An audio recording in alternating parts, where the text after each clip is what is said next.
दोस्तों स्वागत है आपका अपने YouTube चैनल वाई के स्टडी सेंटर 2.0 में। हमने पिछली क्लास में माइटोकॉन्ड्रिया कोशिकांग के बारे में पढ़ा था और आज हम अगले कोशिकांग राइबोसोम के बारे में पढ़ेंगे। राइबोसोम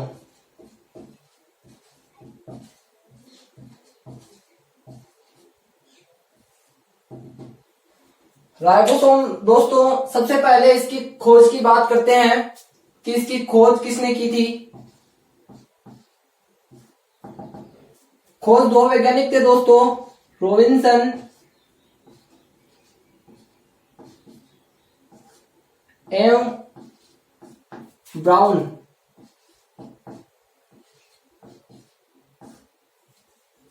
रॉबिन्सन एवं ब्राउन ने तो इसकी खोज की थी दोस्तों पादप कोशिका में। पादप कोशिका में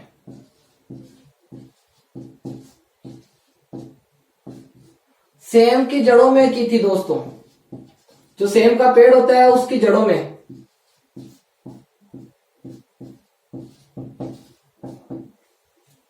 फिर दोस्तों एक और साइंटिस्ट थे पेलाडे। पेलाडे ने क्या किया दोस्तों, पेलाडे ने जंतु कोशिका में खोज की थी।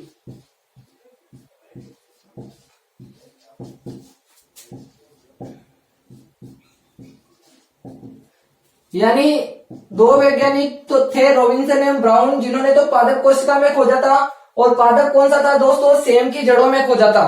और पेलाडे ने क्या किया, जंतु कोशिका के अंदर खोजा। अब पेलाडे ने इसकी खोज की, इसलिए इसको पेलाडे कण भी कहा जाता है। राइबोसोम को पेलाडे कण भी कहा जाता है।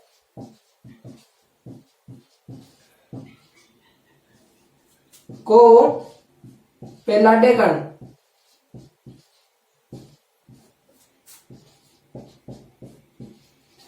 भी कहा जाता है, क्योंकि इसकी खोज किसने की थी, पेलाडे नामक वैज्ञानिक ने की थी। दोस्तों अब बात करते हैं नाम की, कि जो राइबोसोम नाम है यह किसने दिया।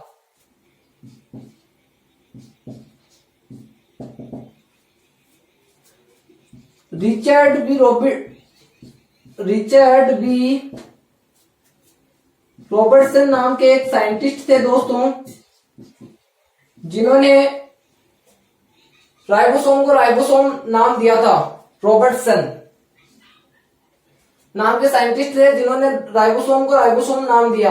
अब दोस्तों अपन कुछ बात करते हैं राइबोसोम की विशेषता की, या इसके मुख्य बिंदु मान लीजिए, या इसकी कुछ विशेषताएं मान लीजिए। तो पहला बिंदु है दोस्तों कि यह क्या होता है, एक झिल्ली विहीन गोलाकार कण होते हैं। यानी इनके ऊपर झिल्ली नहीं पाई जाती। झिल्ली विहीन गोलाकार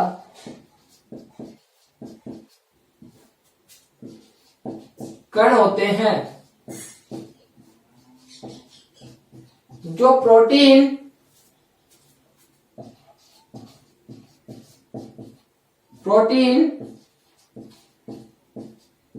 और आरएनए का पूरा नाम होता है दोस्तों राइबो न्यूक्लिक अम्ल। राइबो न्यूक्लिक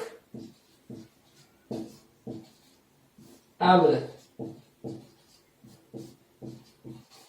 से मिलकर बने होते हैं।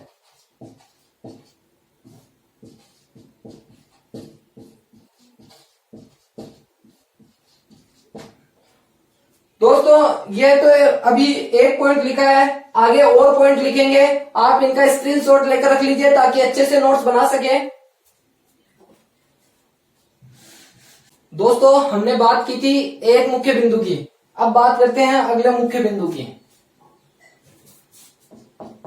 दोस्तों जो राइबोसोम होता है वह क्या होता है, उसके पास स्वयं का प्रोटीन और आरएनए होता है। राइबोसोम के पास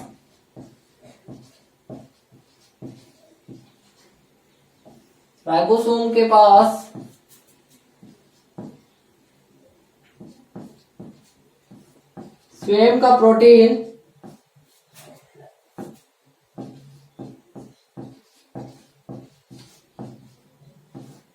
वह आरएनए होता है, इसलिए इसे कोशिका का कोशिकांग भी कहते हैं। इसलिए यह कोशिका के भीतर का कोशिकांग भी होता है। इसलिए यह कोशिका के भीतर का कोशिकांग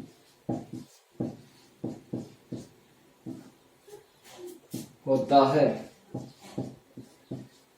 यानी दोस्तों क्या होता है, राइबोसोम के पास स्वयं का प्रोटीन होता है और आरएनए होता है, इसलिए ये क्या होता है, कोशिका का कोशिकांग भी होता है, यानी कोशिका के अंदर स्थित एक कोशिकांग होता है। आरएनए का मतलब आपको दोस्तों मैंने पहले बता दिया कि इसका पूरा नाम क्या होता है, राइबो न्यूक्लिक अम्ल होता है। अगले मुख्य बिंदु की बात करते हैं दोस्तों कि क्या होता है, जैसे ये कोशिकांग होता है, लेकिन ये क्या होता है, जो सबसे छोटा कोशिकांग होता है, यह कोशिका का सबसे छोटा कोशिकांग होता है।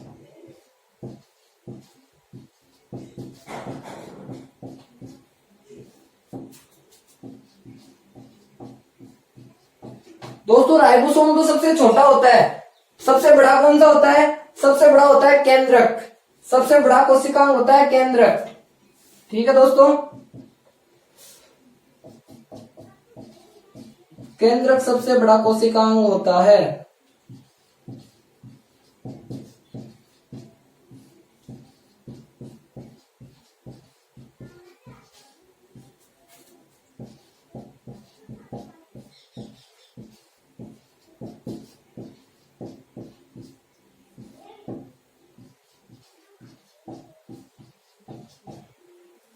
दोस्तों अगला पॉइंट, यह एक ऐसा कोशिकांग होता है जो यूकेरियोटिक और प्रोकैरियोटिक दोनों कोशिकाओं में पाया जाता है।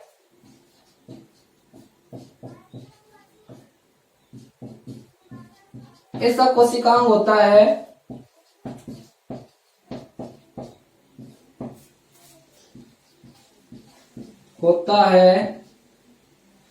जो यूकेरियोटिक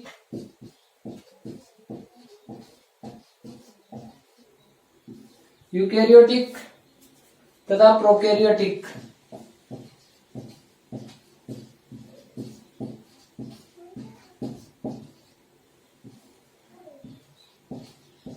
दोनों प्रकार की कोशिकाओं में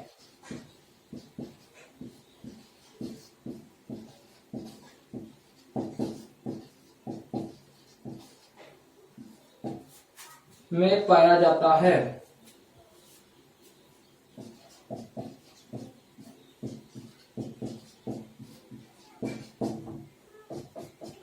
दोस्तों अगला मुख्य बिंदु यह है कि जो राइबोसोम होता है वो मुख्य रूप से तो एंडोप्लाज्मिक रेटिकुलम यानी अंतःपृष्ठीय जालिका पर पाया जाता है, लेकिन इसका कुछ हिस्सा क्या होता है दोस्तों, जीव द्रव्य में भी पाया जाता है।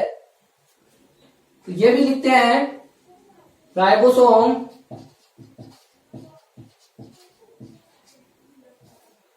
मुख्य रूप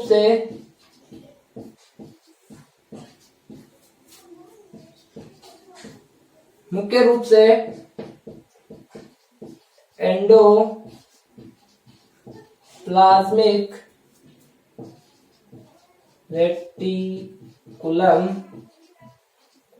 एंडोप्लाज्मिक रेटिकुलम को शॉर्ट में ईआर भी कहते हैं दोस्तों, और हिंदी में अंतःपृष्ठीय जालिका, अंतःपृष्ठीय जालिका कहते हैं।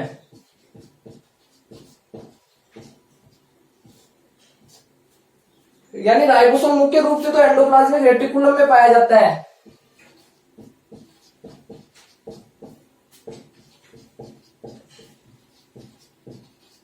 लेकिन कुछ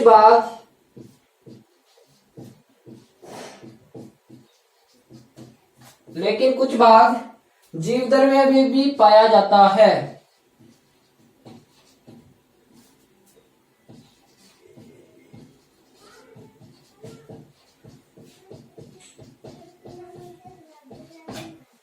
यानी कोशिका का जो जीव द्रव्य होता है, यानी केंद्रक द्रव्य और जो कोशिका द्रव्य मिलकर क्या बनाते हैं दोस्तों, जीव द्रव्य बनाते हैं। उस जीव द्रव्य के अंदर भी राइबोसोम के कण मौजूद होते हैं और मुख्य रूप से कहां पाया जाता है, एंडोप्लाज्मिक रेटिकुलम पर।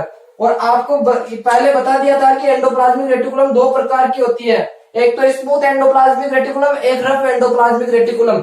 जो स्मूथ एंडोप्लाज्मिक रेटिकुलम होती है उसकी सतह के ऊपर राइबोसोम अनुपस्थित होते हैं, और जो रफ एंडोप्लाज्मिक रेटिकुलम होती है उसकी सतह के ऊपर क्या होता है दोस्तों, राइबोसोम प्रेजेंट होते हैं। ये हुए अपने कुछ मुख्य बिंदु।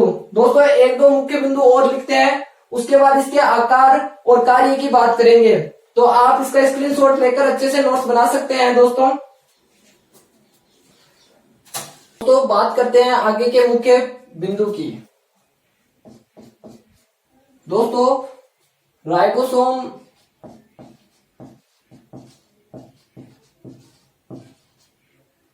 स्तनधारी प्राणियों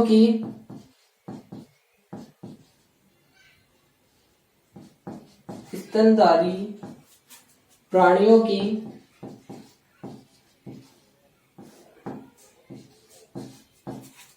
आरबीसी तथा पादप कोशिकाओं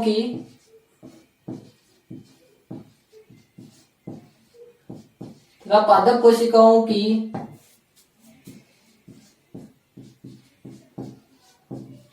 चालनी नलिका में अनुपस्थित होता है।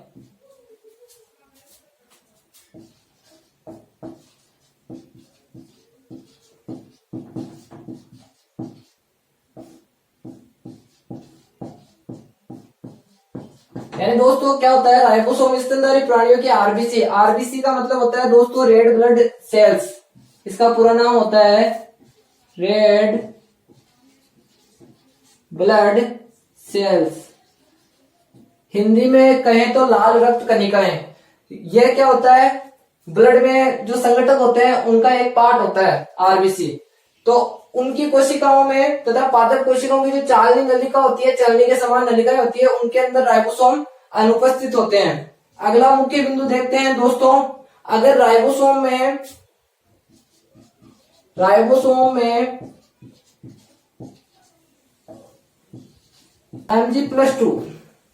Mg+2 आयन की सांद्रता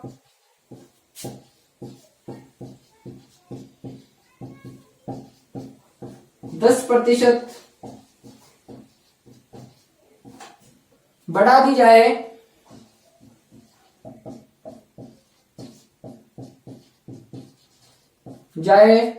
तो दो राइबोसोम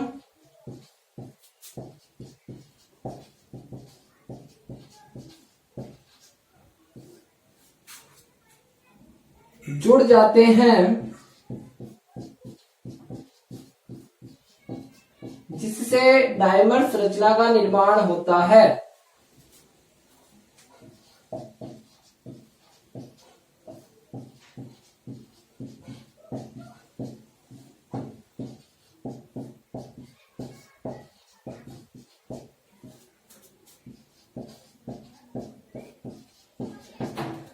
दोस्तों अगर राइबोसोम Mg+2 यानी मैग्नीशियम आयन बोलते हैं इनको, मैग्नीशियम आयन की सांद्रता अगर 10% बढ़ा देते हैं तो जो राइबोसोम होते हैं वो क्या करते हैं, जुड़ जाते हैं और डायमर संरचना का निर्माण कर लेते हैं। अगले बिंदु की बात करें दोस्तों, जो राइबोसोम की छोटी और बड़ी उप इकाइयां होती है वो क्या होती है, Mg+2 आयन से जुड़ी होती है। राइबोसोम की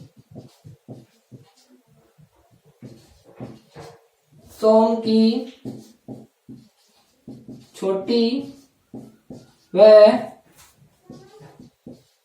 बड़ी उप इकाइयां, राइबोसोम की छोटी व बड़ी उप इकाइयां Mg+2 आयन से जुड़ी होती है।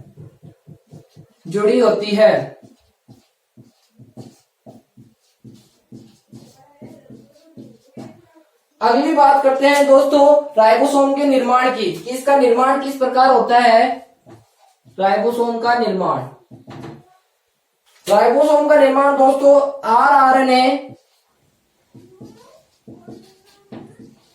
आरआरएनए व प्रोटीन से मिलकर होता है। आरआरएनए व प्रोटीन से मिलकर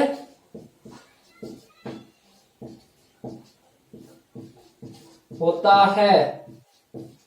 इसके कारण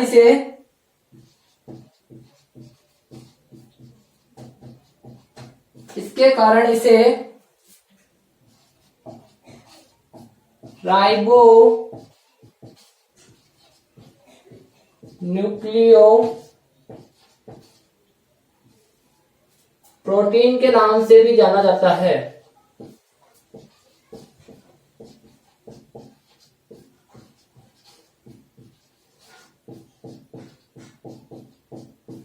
जाना जाता है। दोस्तों ये तो हुआ इसका निर्माण। अब इसके आकार के बारे में और आकृति के बारे में भी देखते हैं दोस्तों अब बात करते हैं राइबोसोम के आकार की। आकार,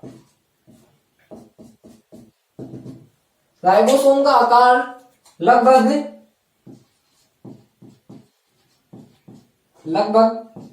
150 से 250 एंगस्ट्रॉम का होता है। अब बात करते हैं दोस्तों राइबोसोम की आकृति की, यानी आकृति।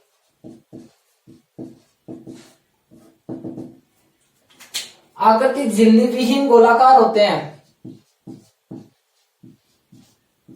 झिल्ली विहीन गोलाकार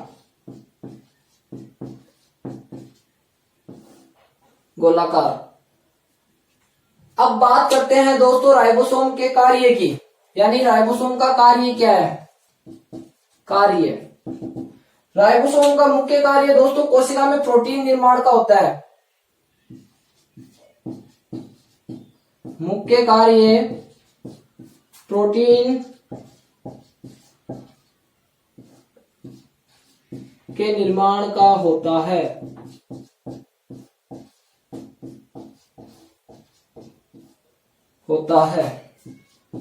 इसलिए इसे प्रोटीन फैक्ट्री भी कहा जाता है।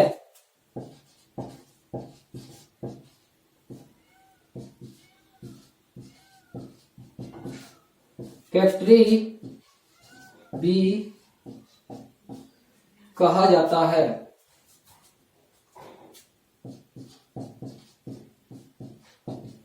यानी क्या होता है दोस्तों, इसका मुख्य कार्य प्रोटीन का निर्माण का होता है, यानी यह कोशिका में प्रोटीन का निर्माण करता है, इसीलिए इसको क्या कहते हैं, प्रोटीन फैक्ट्री भी कहते हैं। अब तो दोस्तों बात हुई इसके कार्य, आकृति और आकार की। अब बात करते हैं प्रकार की। प्रकार यानी राइबोसोम कितने प्रकार का होता है।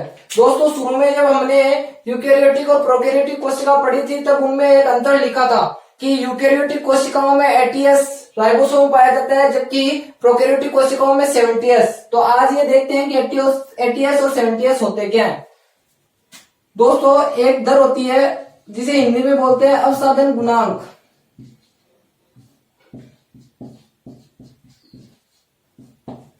या सेडिमेंटेशन दर।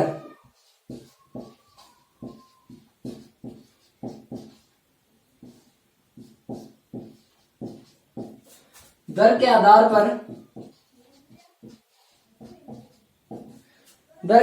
पर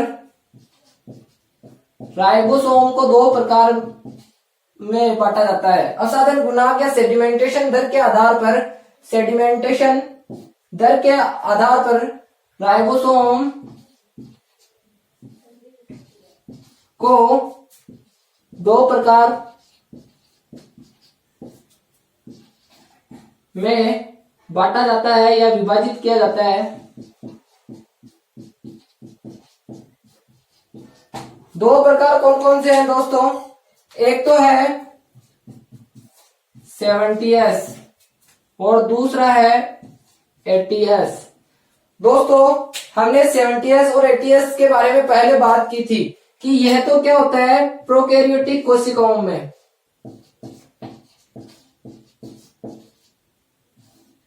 और यह पाया जाता है यूकेरियोटिक कोशिकाओं में।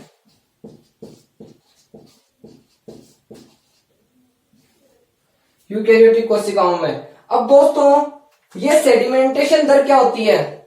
यह दोस्तों एक प्रकार की मापन इकाई होती है, या जो राइबोसोम है उनके आकार को मापने की इकाई होती है। और जो ये एस है, ये क्या होता है दोस्तों? यह स्वेडबर्ग इकाई होती है।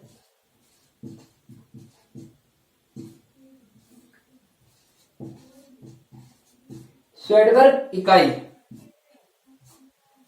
जिससे क्या किया जाता है? राइबोसोम के घनत्व को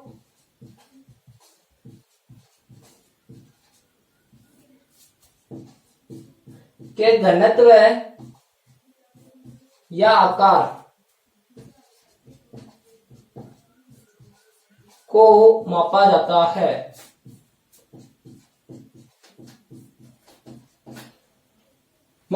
है। दोस्तों ये स्वेडबर्ग इकाई है, इसके तहत क्या किया जाता है? राइबोसोम के घनत्व या आकार को मापा जाता है। अब जो 70S है वो प्रोकैरियोटिक कोशिकाओं में भी पाया जाता है, जो प्रोकैरियोटिक जीव होते हैं उनमें भी पाया जाता है, जो हरितलवक होता है उनमें भी पाया जाता है। और जो 70S होता है ये तो क्या होता है? छोटी इकाई, राइबोसोम की छोटी इकाई होती है। और ये क्या है दोस्तों? बड़ी इकाई।